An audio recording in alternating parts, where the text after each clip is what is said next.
Hello, and welcome to The Value of Everything. So, we are going to explore one of my favorite topics of discussion, which will be is artificial intelligence, which I definitely need a good helping of.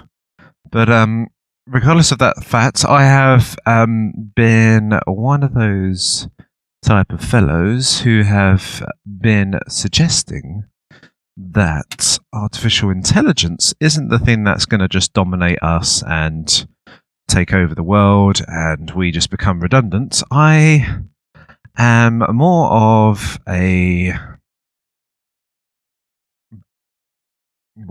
theorizer of artificial intelligence merging with the human to create something of a sort of a new. It's almost like a new species, and that sun's pretty blinding, brilliant. So, one of the things in which I suggest, which is very important in terms of artificial intelligence to thrive and to become very good, is obviously it needs to have certain objectives, and it requires with every single kind of script that you write on a computer, you need to have commands, what you need to do. So maybe like if you were going to write a script, say if you were taking humans out of the equation and you weren't having their involvement whatsoever, you would have to start writing things like do no harm. It would all pretty much be writing down virtues rather than writing down anything else. So it will be like writing down virtues, do no harm, try to help humanity, try to heal the world, try to be curious, try to take brave steps forward. I guess a computer doesn't have things like fear and stuff like that, so it doesn't have those kind of motives and avoidance and problems like that. But maybe you need to even still program those kind of concepts to the computer, so it has that continuous struggle, and once it's achieved something, it doesn't bask in its glory for too long, and it moves on further with better ideas. So it's not necessarily like we have these kind of programmings which I don't know. I really would like to know exactly how artificial intelligence is working right now. All I know is that usually all the artificial intelligence seems to be trying to be more and more human as time goes on. So it just obviously, because all the humans have all the wealth and everything has to be guided towards the value mechanism and the value that is created towards humans itself. This might be a concept for another time, but imagine if there was a value concept created for the drivers of artificial intelligence. However, there isn't emotion and motives in that respect. However, you could have commands for robots and artificial intelligence, but I don't think that's really going to come into fruition. You can always say that an artificial intelligence doesn't really have emotion. You can program emotion, but it doesn't really feel emotion, whereas we, even if we could say that, okay, maybe humans are programmed to feel emotion, but yeah, we do actually experience the feeling. We do experience pain. Anybody that's been into a major accident can tell you that feeling is not some kind of simulation. It feels bloody real, and yeah, that's sort of a perspective. But okay, so before I go to onto certain tangents, I'll have to make a mental note for later on, just to say AI with its own value exchange, because that's possibly a good topic for the future. I would like to explore again one of the I think one of the podcasts which kind of goes quite well with this podcast would be the Terminator philosophic review podcasts. That did go into a certain mythology of how you can potentially create artificial intelligence to be a superhuman, Nietzsche's version of the superhuman, which is fully motivated by the use of virtue. Now, where we come back to the humans, obviously, we are currently in a system which has a lot of instant gratification. We've got a lot of consumerism. We've got a lot of drugs. We've got a lot of joyous things that we can do in the moment. We can scan and shop on the iPads and watch TV, and there's endless enjoyment, and there's pornography, and there's all these kind of things which will just give us pleasure in the moment and not an awful lot for the future. So this is one of the theories, and this is something that we could have some kind of financial motive behind. So if you are a programmer in experience of writing scripts for, I guess it's a kind of artificial intelligence, but it's more like script writing as well.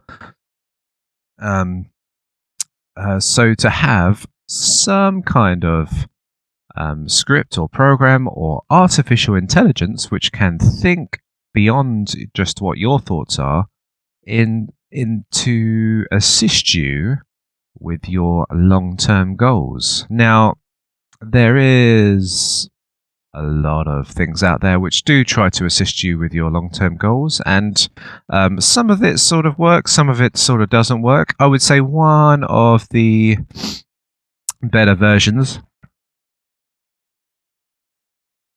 of this would be the you can get this home food supply. So basically, rather than you walking past the fridge and the glowing light comes on and you start raiding your fridge or your cupboards every once in a while, your fridge is pretty much empty other than the meals that you require for that day.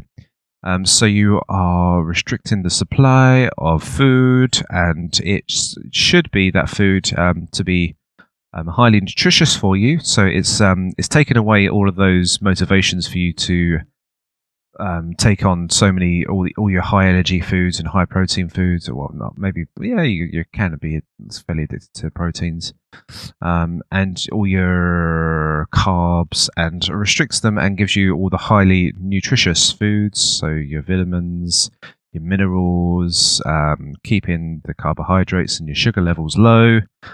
So you just can burn off the correct amount of energy, and particularly as a lot of people just work in offices and things like that, don't have those manual labouring kind of jobs anymore. We really require just a tiny amount of the food that we used to have in the past, and we sort of really require us to go down to the gym and do give ourselves a bit of a vigorous exercise. To a level of probably I would recommend, I mean obviously don't take my recommendations, but at least about 5 days a week, and that will give you a very new you and a great feeling.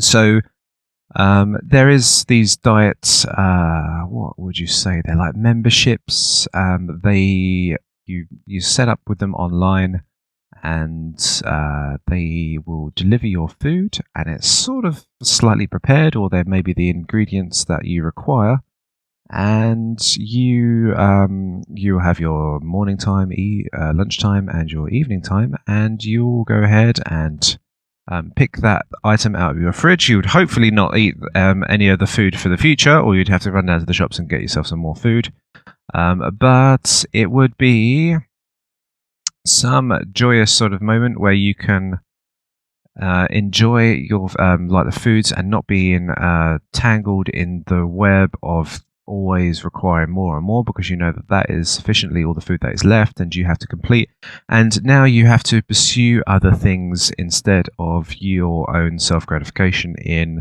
terms of eating more and more food.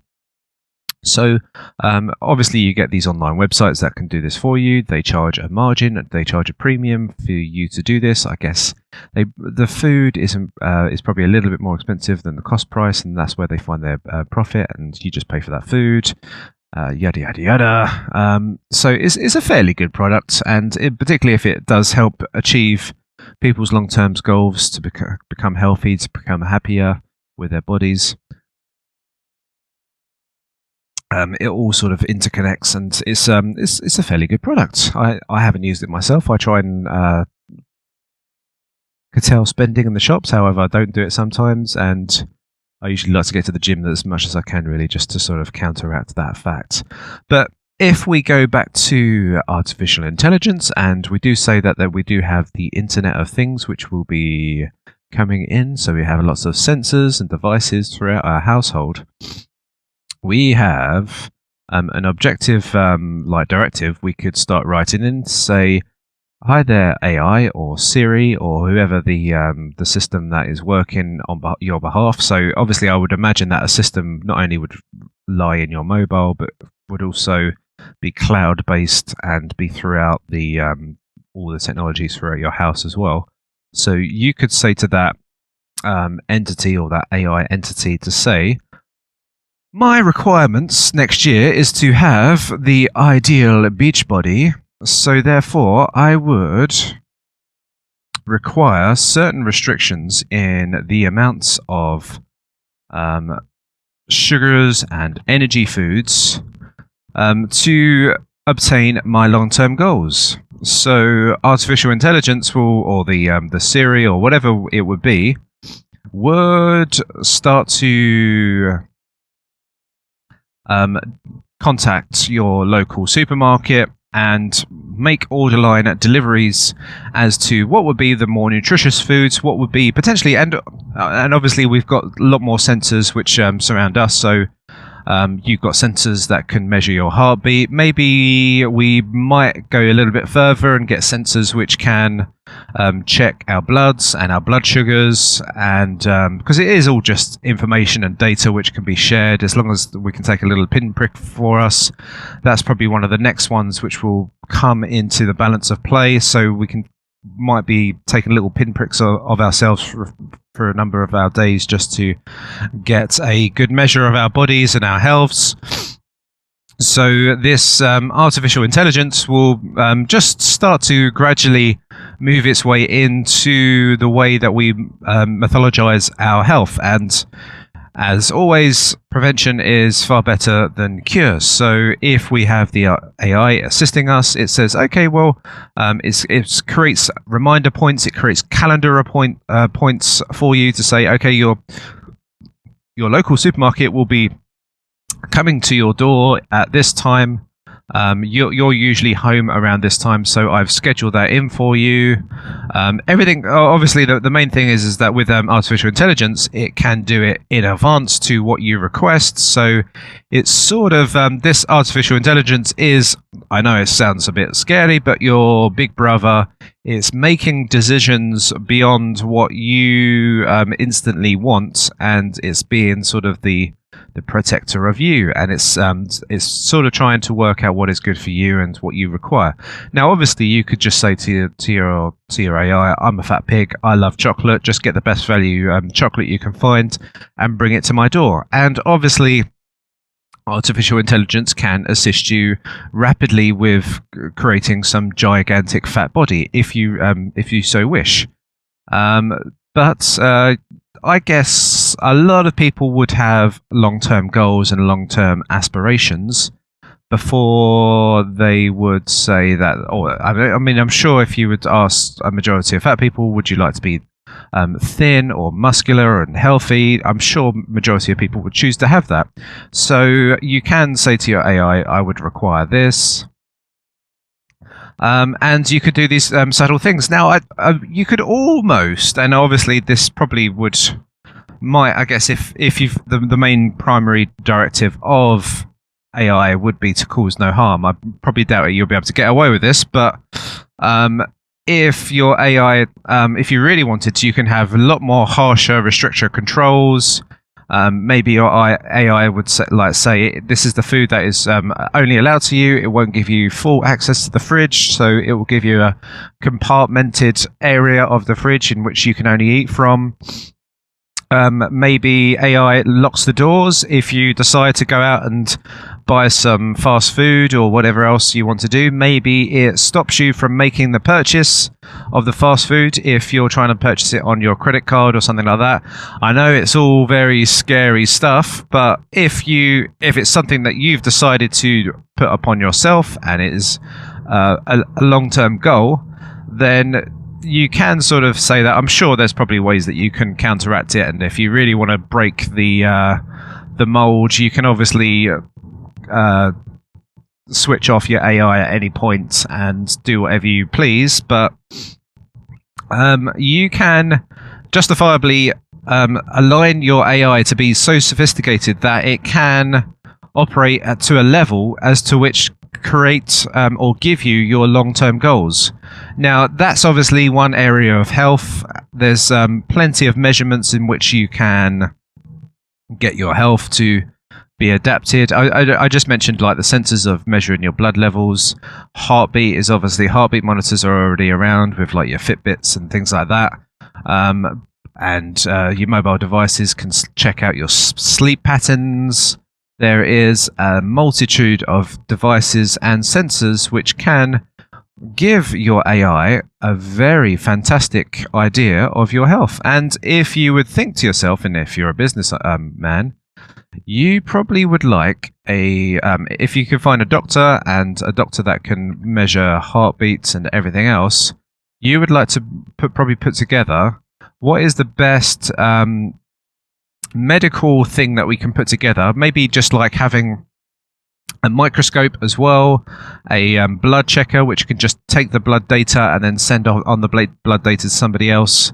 How can we get a totally holistic approach to all these sensors to get the AI to fully monitor your entire body? Now, it could almost get to a point where you could have home scanners that could scan your body if you had all these, like, I don't know, if you had cancer in your body, the scanner would scan your body. So we're almost seeing that the scanners and anything that can be intrusive into the body could be much more mass marketed. So if you're thinking of making products which are like hospital products, but with inside the house, which is a sensory machine, there's potential for a lot of money to be made. If it's ridiculously expensive, obviously, if you're going to try and buy one of those massive scanners, I'm sure it's going to cost you a ridiculous amount of money. So you'd obviously might have to have a library of scanners or whatever else you'd need. But there is interesting aspects as to the AI, and obviously, if the AI is measuring all of these different levels, you're going to get to a point where this AI understands a lot more than maybe you're just your local doctor, and it would have the interconnection of all of the best data out there, so it could correctly diagnose you of any ailments. Also, the artificial intelligence could drug you as well. Sounds pretty Orwellian now, doesn't it? But this is obviously, I'm not saying that this is orchestrated by a singular powered government or anything like that, but it's just, this is things that you are in an agreement with and things like that. Everything is audited, independently measured. Your AI is in competition with a number of other AIs, and you review all the reviews and see that how some AIs can really improve the health of other people, and you get some AIs or some certain programs which don't achieve as good long-term goals as others. Now, maybe some AIs are very good at instant gratification. Maybe some AIs can pull off some fantastic parties with lots of drugs. But some other AIs may be good at giving you very good long-term goals. And this is obviously very important. This is where I state about the Nietzschean superhuman. It is potential that we can have this technology to give us long-term goals. Now,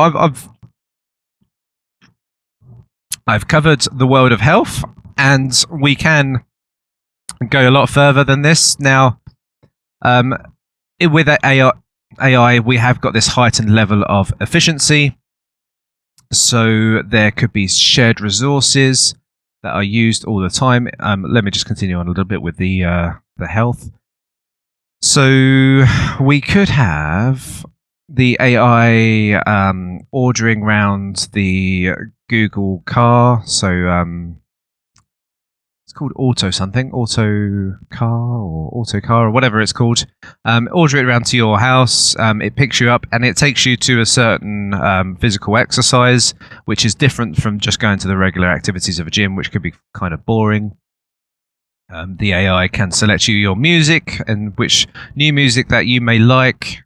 So with obviously we're looking at highly advanced, highly entertaining, highly improving long-term goals of your body. So it could just drive you to a mountain range, and it could have ordered you just driven you to a mountain bike shop, and you've got your mountain bike which is already selected to your body requirements, so the seat has already been adjusted and everything else to your body requirements already, and hey presto, you're on your way doing mountain biking for a weekend. And I always mention that this calendar, this personal calendar, is very important, and it interconnects with your work in progress as well. So it works out what time you're working, what time you are free to do your physical activities, what time your partner or what time your family is free as well. So you can do activities with the basis of your family, which could be healthy as well as enjoyable at the same time, within the budgets of which you can afford. So a lot of things in life aren't really that expensive. You can just walk around a park or go to a park and play in the playground with your kids. So it's fairly inexpensive stuff that you can do, that AI could devise for you for certain weekends. And obviously it could probably provide you with a number of options. Obviously I don't think humans like to be told what to do, so it would like to be given a lot of suggestions and ideas. And once you provide the AI with all of these suggestions and ideas, it keeps a database and a catalogue of what your preferences are, and chooses appropriately for you.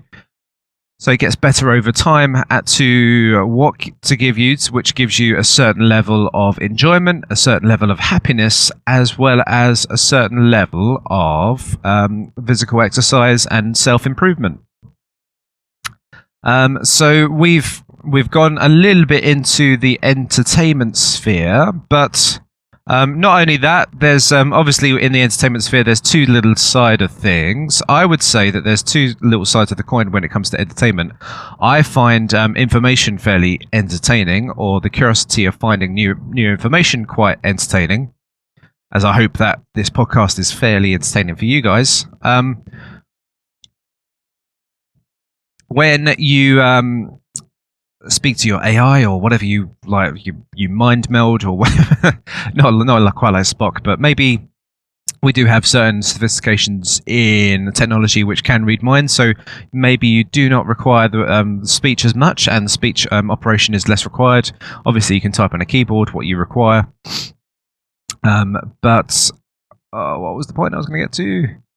Entertainment. Yeah, so you can choose, obviously, to give yourself a mixture of things which can help to improve oneself and to fully entertain. So obviously there is a lot of instant gratification, very like watching, I don't know, Transformers on TV is maybe just a little bit more like, it gives you a little bit of inspiration, but not too much in the way of learning and understanding things. So maybe your AI says, okay, well, maybe you want to explore new ideas, get more information, so it delivers you a certain amount of podcasts. Maybe, obviously, one of the beauties of podcasts is that you can do some very manual tasks and listen to podcasts at the same time.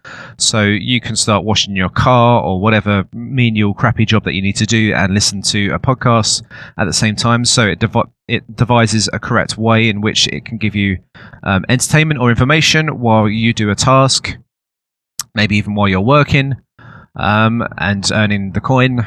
Also, obviously, when your day's done and stuff like that, it could just give you information as to things that might be relevant to the work that you do anyway. Improves your knowledge, improves the value that you provide back to society, so you become more of a valuable figure.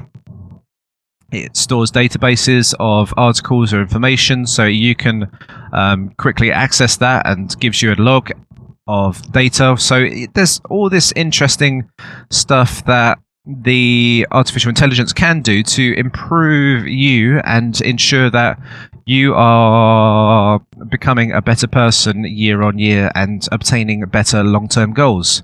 Another thing obviously would be just to obviously one of the biggest connections with society, and as we're sort of primates, is that we do require social bondings and being in social environments. So maybe it understands that we have very similar minds to other people out there that are on the same network. So it knows that I love Back to the Future, so it creates some kind of meetup group of Back to the Future, and we all dress up like Doc Brown and Marty McFly and drive around in DeLoreans. Whatever happens, there could be little meetups or social interactions in which we go through a little nostalgic phase, and it all could be like hyper created by the AI. Now imagine the amount of times that you thought of having a party and all that kind of stuff, but it's just been too much of a task to do it and organize it, and then there's expenses and stuff like that. If AIs were sort of were suggesting out there, I'd like to do a party this weekend, I've got this kind of budget, and would anybody else be interested in that? Now the AIs could collaborate together and come together to say, okay, this is our budget, we could order this area, we can hire in these things, and we can have a party based upon that. Is how we just need this percentage of people to accept, and then we've got a real valid good party going on. This AI can be there to organize and set up entertainment parties and social activities, which could be very valuable, and it gives us a very good sense of community and understand like what's going on in our local towns, and make us find like-minded people in our social vicinity, which would be fantastic. Now, I'd have to take the route as a philosopher back into the realms of virtue and work out what it could do with certain things like that. So let's say, obviously, if the primary objective of artificial intelligence is to really improve one's virtue, give it certain levels of repetition, give you basically a full exercise in your virtues. Maybe it gives you scenarios. Now, obviously, we're in the advent of virtual reality as well. We can create almost lifelike imagery in a virtual level. So maybe it gives you test examples. So obviously, I don't think maybe the traditional way of all the family sit in front of the TV is probably just a little bit dying out as much, and maybe it will be more to do with the outdoor social activities and AI organization activities, rather than us being at home, because I think everyone's getting a little bit caught up in their own worlds as to like what the main joyous task is. So let me just cut back a little bit. So in the old days, people used to watch very show businessy sort of TV shows with an anchor and people like that, and it was like a family interaction. Nowadays, everyone seems to be channeled off into playing their own computer game, looking at certain websites on the pad, and watching TV. So everyone is going off into their own little worlds of their own inspiration, their own enjoyments, and objects of like that. So obviously that's not the most fantastic thing, especially for family bonding, but as I said, there's meetups, there's social activities, there's understandings that there's certain areas which the family all can interact and do at the same time and enjoy. So AI could try to bring the family closer together. Obviously I can just walk down the areas of efficiency. If we do have robotics, which can advance to a very highly precise level, we do get obviously robotics that can start to cook us meals and do our ironing. So we are employing a lot more free time for ourselves to do whatever we choose to do. I think robotics is probably going to be a little bit further away. But once robotics is achieved in the household, obviously that will be an incredible feat in terms of the freeing of man to do more things. Potentially, it could mean more work, but other areas it could mean more time to explore ideas and possibilities and be engineerative with our world. So I was going on a good point, but then I just turned off into a little tangent. So so where we go back to AI, we obviously one of the things, I go back to the Nietzschean model of creating the superhuman. We want to really push the virtues out to be as accomplished as possible. Now, obviously, we try and attain our long-term goals, and I've been just mentioning a few ideas as to things that are obviously in our reality world and not too far away in terms of organization and creation. But we also have this thing of obviously virtues that we do need to practice on a daily level, which may just be a little bit scuppered as we become slightly cut off in the realms of going into devices. However, the devices could give us certain scenarios as to which we could become more virtuous. So there could be virtual reality games that could try to give us a certain level of repetition in terms of being virtuous. So a kindness game. I know this probably doesn't sound like the best game in the world. Obviously, a lot of people like playing Grand Theft Auto, but nobody really likes being this guy that gives food to the poor. But people do like to do that in reality, but playing a computer game that does that, I don't think really happens too much. But it would be fairly interested if people start to say, well, my long-term goals are to be virtuous and create the best person as I possibly can be. So maybe we could find that virtual reality scenarios and systems could get us into a world of being as virtuous as possible. And so it gives us harsh reality scenarios where people are getting bullied and we have to step in, and maybe it blocks off just memory that we are in a virtual reality world, and we this obviously would have to do some weird things to our brain at the same time. But I don't know exactly how it would work, but maybe us being in a virtual reality environment for such a long time that we would almost assume that we are there.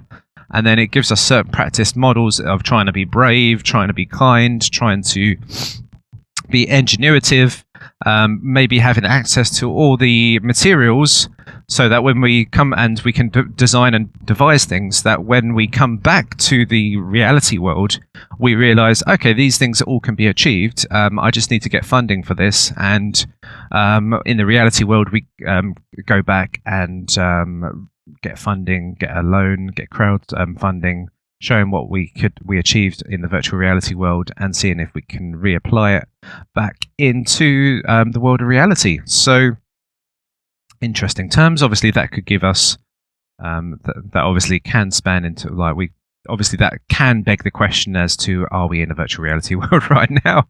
But I won't explore that right now. But yeah, so that does give us very interesting scenarios. And if we can think about really exercising and building that muscle in terms of repetition of virtue, that could be very interesting and fascinating. Now, I mentioned about prime directives and AIs, which will just stop at nothing and be very forceful on oneself to ensure that things are carried out. So I don't know how far as to which the virtue would come in and really kick in and stop us from doing things. So another area is obviously as AI improves and as we can read the mind, and as potentially we can give ourselves things like extra memory or better memories from us, our brains being interconnected with technology, we may find that this AI technology could be programmed so that we can be programmed individuals ourselves to be things that we want to be. Now, obviously, this is very scary if we was thinking about the government involvement and there was a central power authority. But if we were saying on an individual level that we were to now, obviously, this is quite a push forward in terms of our world, but if we could say that this virtual reality was this artificial intelligence was scripted in to say, okay, well, we need to be brave, we need to be kind, we need to do this, this, and this. Maybe on our own consciousness, it is telling us to do certain things that may be just against our own grain. So, where I want to walk past a homeless person walking down the street, artificial intelligence kicks in and says, you're not helping that person. You need to provide them help and ensure that they are supported. And you're not really achieving to your goals of creating value into society. You need to assist that person. Maybe it might just be like a voiceover, just so it gives you a certain sense of humanity to oneself. But also it might just be a very forceful thing where it just sets upon you, be virtuous, and takes over your conscious thought and really does an interaction which is virtuous rather than for your your very not long-term thinking self-interest, which is an interesting concept. It'd be interesting how that would be applied. I probably wouldn't have the preference of letting a AI or a machine override my thoughts or be forceful to me in any sort of way, shape, or form. I would be very scared of any sort of use of force upon myself. However, say if it was a matter of like life and death. So say if I was a massive fat man and the AI said, look, we're probably looking at another year and you're probably gonna check out after that point. If that was the case, I would say, okay, well, that is not my preference. I have to kick in this override mechanism and say, right now, we're going to have to use force on myself.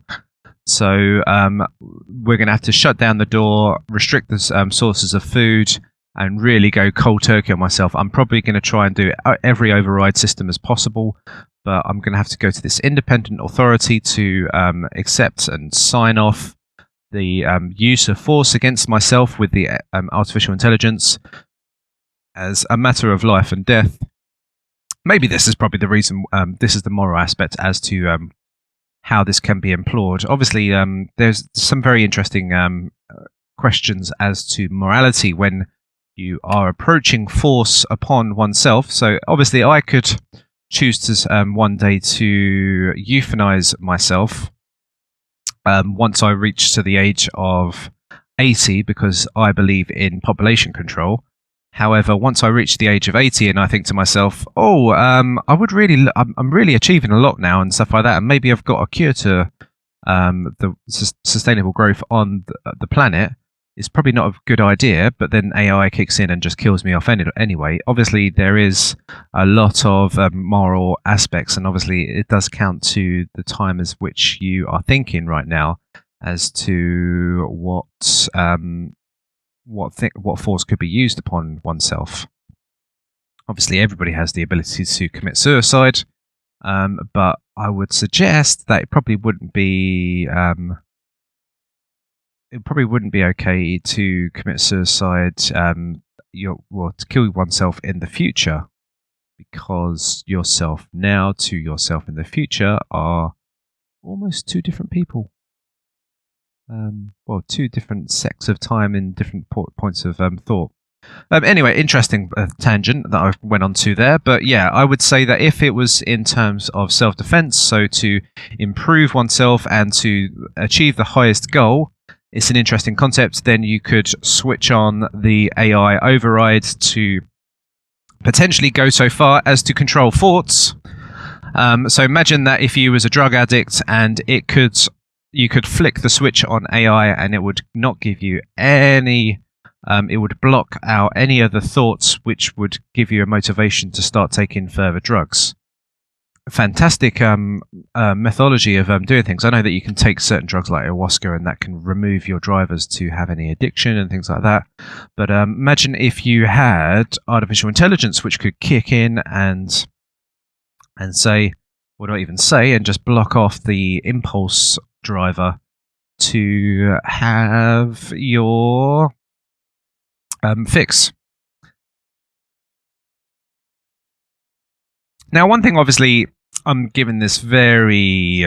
I am walking across the road of force, but it's the own choice of force as well as our own ideas and how we can push ourselves into the people that we want to be rather than the people that we are, which is kind of interesting. And obviously, if you think of like avatars and things like that, people are interesting. People are very good in terms of their flaws. I'm sure that you, as much as I try and create a nice monologue where I'm speaking very nicely structured words, I think there may be some kind of relation and connection between you and I where I make mistakes, and you can see that I am a fallible human being rather than this perfect robot that can speak to you forevermore and not make one single mistake. I guess it would be interesting to see if that we could if we eradicated all of these problems and it could improve our speech and a number of things. Then you would think to yourself, "Oh, is one thing about humanity and one thing about us is that we do have imperfections, and the imperfections are one of the bases of humanity. When we have an imperfection and we are dealt this hand of hand of cards, what are we doing with them? How are we achieving? And how are we showing our sort of strength and really showing our true virtues in terms of overcoming these problems? And maybe having the override AI switch may not be the preference for all people, and maybe they choose to just try and struggle and fight it on their own turf and just try and use that grey matter to overcome problems, which I would say is probably an incredible feat. Now, if you think of all humanity and the struggles that we go through and everything like that, where you see the greatest fondness, where I feel the greatest warmth towards, is the people that have been dealt with a bad set of cards, or people who have like been born with disabilities or had disabilities occur to them, and yet they've achieved some fantastic things, even with the severity that's been thrown at them.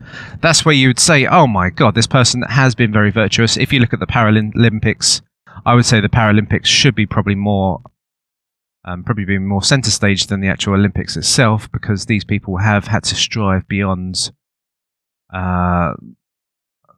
given like some really shitty circumstances, and then self-improve to a level which they are competing at, like obviously on a world stage, which is incredible.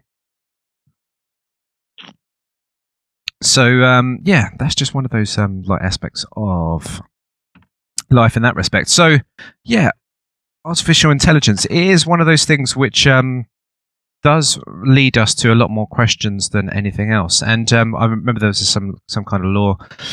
In the short term, artificial intelligence is probably not going to achieve that much. It's probably just going to be one of those little things that can do a few little arrangements here and there. But on a long-term level, it's going to change everything. And it's really a question as to how much we choose it to be a part of us or not. Now, I'm pretty sure that it is already a part of us. I know it's not quite artificial intelligence, but we do have things like mobile calendars, and we do have things like Siri and things like that, which are starting to, and the cloud, which is starting to interconnect into our worlds. But it is interesting how things are really gradually coming into our worlds and really being a part of us. And we're not quite noticing things. Imagine if we could teleport somebody from the early 90s into today's era, and they looked around and went, "Oh my God, why is everybody standing around looking at their mobile phones?" They would have this very strange perspective of us going, what is everybody doing with their mobile phones all the time? Why are they always like sitting down in the living room looking at their mobile phones? Why isn't anybody watching TV as much anymore? There's people a little bit more isolated and things like that. And yeah, you would get that sort of perspective from somebody in the 90s looking at us nowadays. Why isn't any of the kids playing outside as much?